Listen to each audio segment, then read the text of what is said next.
Secretaría de Educación Pública, Gobierno de la República.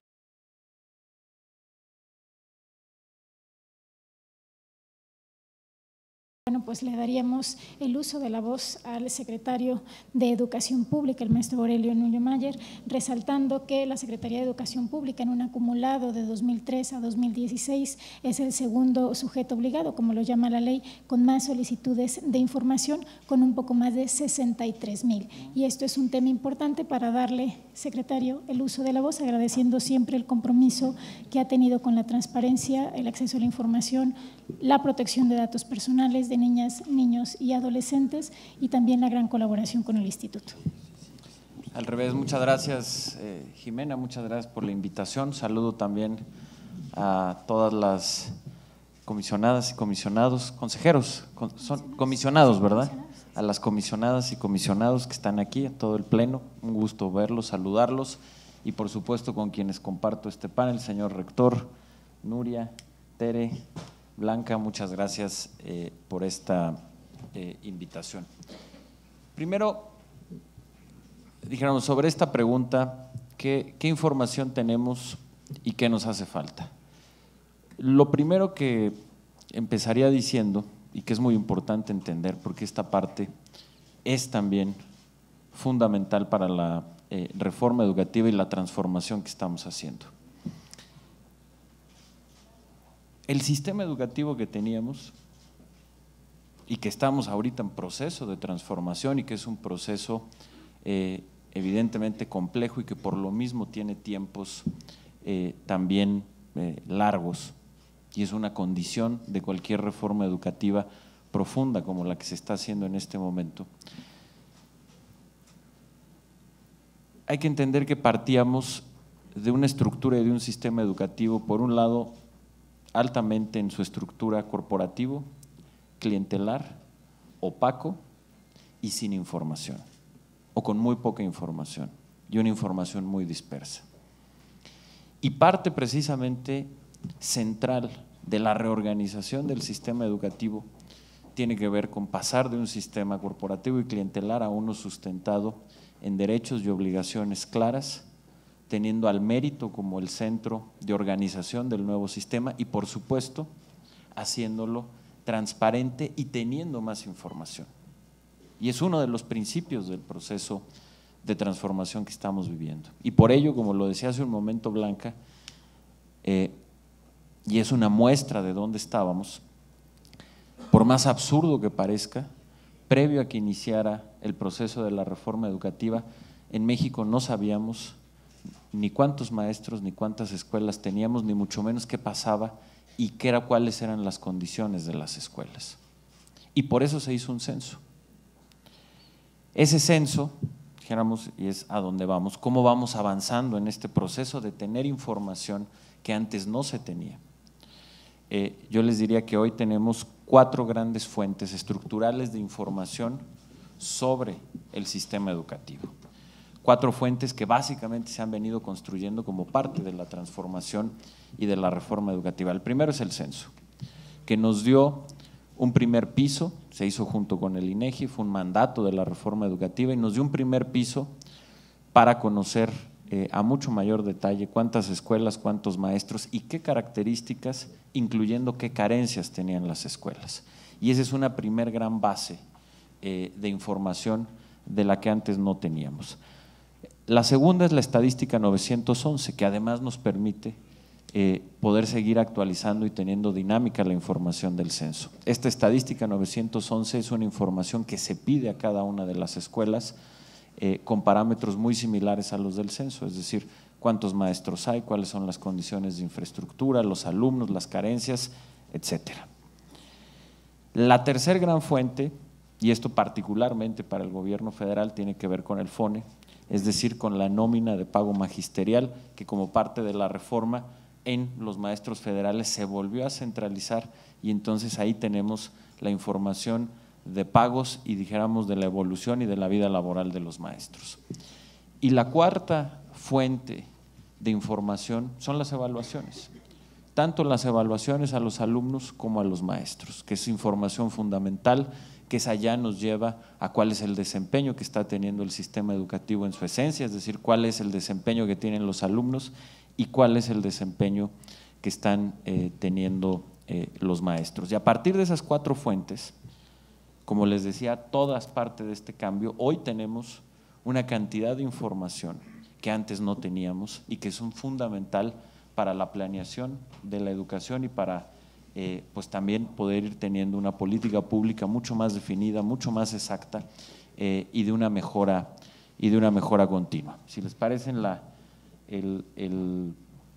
ahorita en la siguiente ronda platicamos de qué es lo que estamos haciendo con esta información y cómo la estamos aterrizando. Simplemente para terminar, ¿qué falta? Lo decía bien Blanca, nos hace falta el censo de educación media superior para complementar la información del censo que tenemos de educación básica. Nos hace falta sistematizar mejor toda esta información que efectivamente hoy que la tenemos, reitero, esto parte de antes no la teníamos, hoy la tenemos, empiezan a hablarse las bases de datos, pero nos hace falta sistematizarla mejor y nos hace falta estructuralmente un tercer paso que es no únicamente tener la información federal o la información que tiene la Secretaría de Educación, sino que todo el sistema de información educativo quede muy bien conectado con las entidades federativas. Muchas gracias, Jimena. Señor secretario, ¿qué hacer con esta información?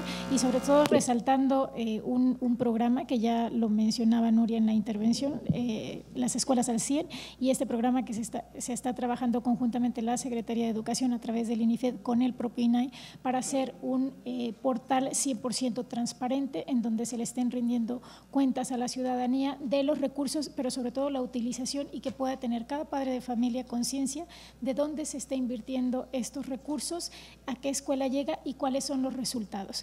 Entonces, con esto le damos el uso de la voz. Muchas gracias, Jimena. Retomando y hilando con lo que dije en mi primera participación, reitero, hoy tenemos 4 grandes fuentes para conocer y tener una mejor planeación y información del sistema educativo. El censo, la estadística 911, las evaluaciones y la nómina federal. ¿Qué estamos haciendo con esa información ya de manera concreta y cómo en muy poco tiempo nos ha permitido hoy tener políticas públicas que antes hubiera sido imposible tener sin estos instrumentos de evaluación? El primero es lo que ya está mencionando Jimena y que ahorita también mencionó Nuria, que es el programa de Escuelas al 100. El programa de Escuelas al 100 es un programa para mejorar la infraestructura de las escuelas del país. Son 50,000 millones de pesos, es decir, 3,000 millones de dólares adicionales al presupuesto normal en infraestructura, o sea, adicionales para poder arreglar 33,000 escuelas. Pero eso, sin el censo educativo, hubiera sido imposible. El censo educativo, número 1, nos permitió saber con exactitud las escuelas, dónde están, pero también qué carencias tienen. Todos sabíamos que había un gran deterioro en la infraestructura escolar, lo sabíamos, lo intuíamos, se veía, pero previo al censo nadie lo tenía cuantificado. Nadie podía decir, por ejemplo, cifras que son terribles, como que más del 15% de las escuelas del país no tienen baños, o que 10% de las escuelas del país no están conectadas a la red eléctrica. Sí, pero precisamente porque hoy tenemos esa información, pudimos hacer el programa de Escuelas al 100 y se están pudiendo invertir estos 3,000 millones de dólares para poder mejorar 33,000 escuelas. Cuando esto concluya, vamos a seguir teniendo carencias, pero va a ser la reducción más importante y con la mejor planeación que se haya tenido en el sistema educativo para mejorar la instalación de las escuelas. Y además, y esto lo mencionaba Jimena, al ser un programa tan importante, hicimos, y yo agradezco mucho y reconozco al INAI, hicimos un convenio con el INAI en el que están participando también organizaciones de la sociedad civil para hacer un portal de transparencia de este programa. Como lo explicaba Jimena, ahí se despliegan cuáles son las escuelas que se van a beneficiar, cuáles son las obras que se van a hacer, quién es el contratista, qué obra ya quedó y cuál no. Por cierto, para que una obra quede requiere la firma de un comité de padres de familia que verifica la obra. Punto número 1. Segundo punto, hay un nuevo programa también, que es el programa de la reforma educativa. A lo largo de la historia de la educación en México, la planeación se dio en función de que el Estado tenía que financiar dos cosas: el sueldo de los maestros y la construcción de escuelas. Y nunca nadie se había preocupado por el gasto corriente de las escuelas y cómo se mantenían. Con la reforma educativa creamos este programa que ya llega a 25,000 escuelas, en la que hacemos un envío para que las escuelas tengan directamente, y además no tienen intermediarios, puedan tener un gasto de operación, en el que ellos deciden qué hacer, en comunión los padres de familia con los maestros, si lo gastan en computadoras, en mejorar su infraestructura y además en tener un flujo, por ejemplo, cosas muy obvias y elementales. ¿Qué pasa en una escuela si se rompe un vidrio? Antes de este programa solamente se podía reparar el vidrio con una cooperación, o del maestro o de los padres de familia, y hoy se tiene esto. Pero también la información del censo nos ha permitido, porque es un programa que va creciendo y llega a 25,000 escuelas. ¿A qué escuelas las mandamos? A las de mayor necesidad. Y se puede hacer a partir de un ejercicio de planeación derivado del censo y de la estadística 911. Tercer ejemplo, el CIGED que mencionaba Blanca, que está en la reforma educativa, que es, dijéramos, todo el sistema de información conectado que requiere el sistema educativo para funcionar. Está en proceso, porque es complejo, pero hoy ya está funcionando una parte del CIGED. Además, aquí coincido con lo que dijo Blanca de los siguientes pasos que tenemos que hacer para que el CIGED funcione bien, pero hoy, gracias al CIGED, podemos hacer un ejercicio de planeación con un nivel de exactitud que antes era imposible hacerlo en el sistema educativo.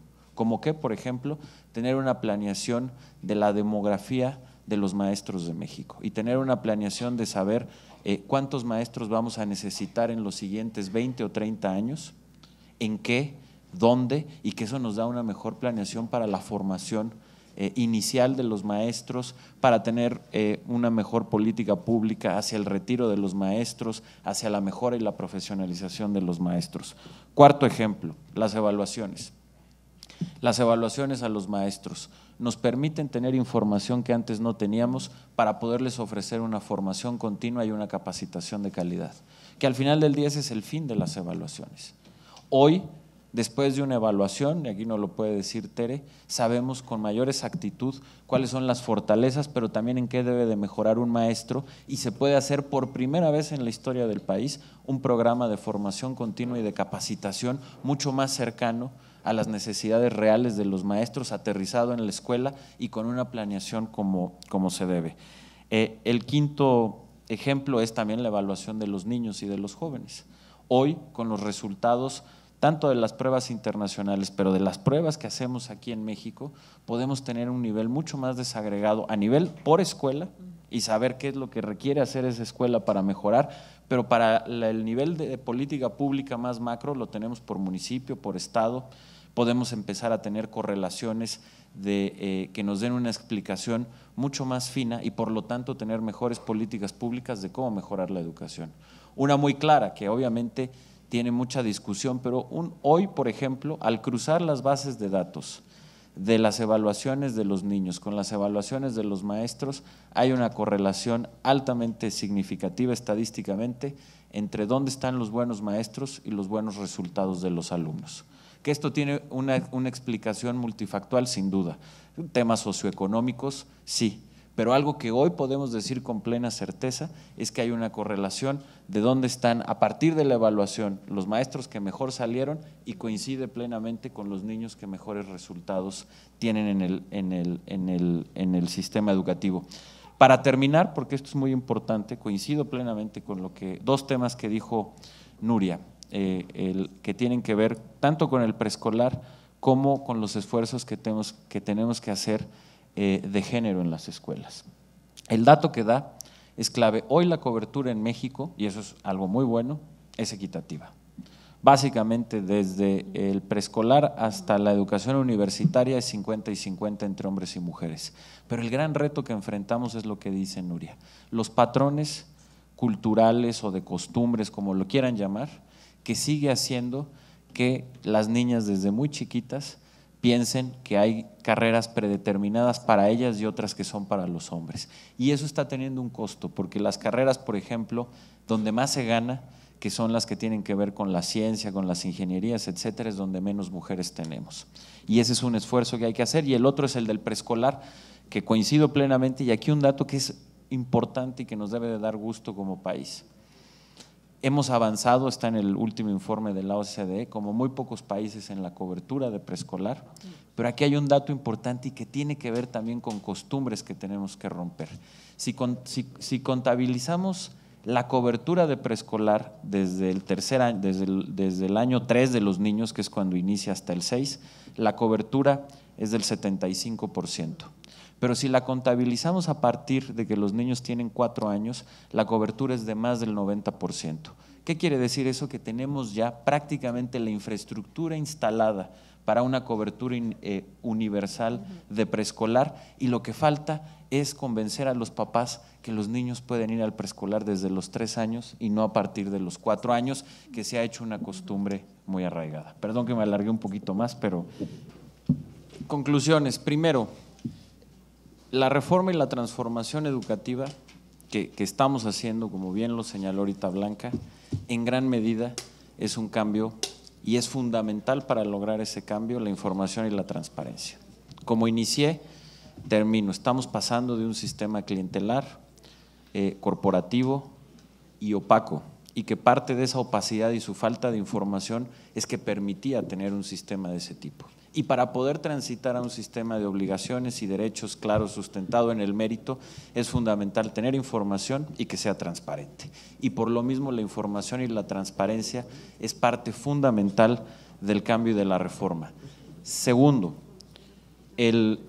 efectivamente, sí la información, sí la transparencia, pero también, y ese es un tema clave en el sistema educativo, y es una tensión que siempre existe, la protección de datos y la discusión de hasta dónde llega la transparencia sana que permita que todo el mundo conozca lo que pasa en el sistema, que sea útil, y dónde está también la información que pues es privada y se tiene que mantener así, particularmente en la educación, en donde hay información sensible de niños, de jóvenes y de maestros.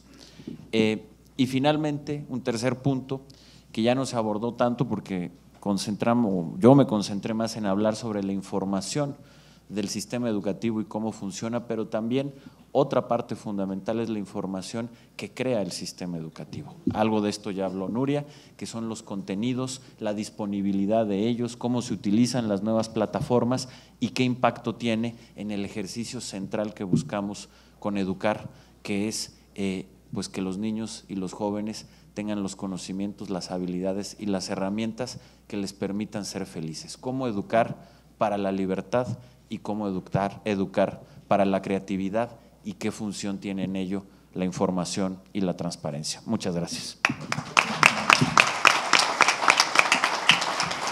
Secretaría de Educación Pública, Gobierno de la República.